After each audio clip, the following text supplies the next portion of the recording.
C'est le sommet de la mésentente cordiale. Jacques Chirac et Tony Blair se sont retrouvés au Touquet pour le 25e sommet franco-britannique. Pas de malaise, mais pas de faux semblants non plus. Paris et Londres ne cherchent pas à masquer leurs divergences dans la crise irakienne. Sur place, Christian-Marie Monod. Pas de guerre en Irak, scandait la centaine d'habitants du Touquet qui accueillait le Premier ministre Tony Blair et le président Jacques Chirac.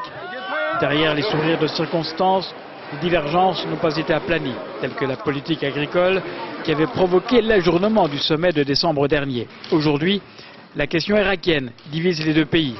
Les Britanniques sont favorables à une action militaire aux côtés des Américains. La France s'y oppose. Tony Blair se veut consensuel.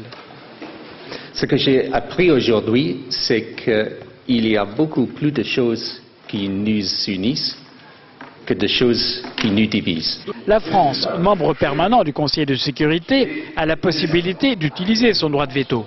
Pour l'heure, le président veut laisser du temps aux inspecteurs des Nations Unies. Nous estimons qu'il y a encore beaucoup à faire sur le plan du désarmement par les moyens pacifiques, et donc nous prendrons position qu'au terme d'une période où nous estimerions que plus rien ne peut être fait. Nous en sommes bien loin.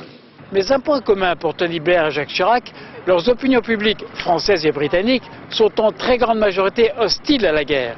Et ce n'est pas la déclaration très attendue demain du secrétaire d'État américain Colin Powell qui inversera la tendance.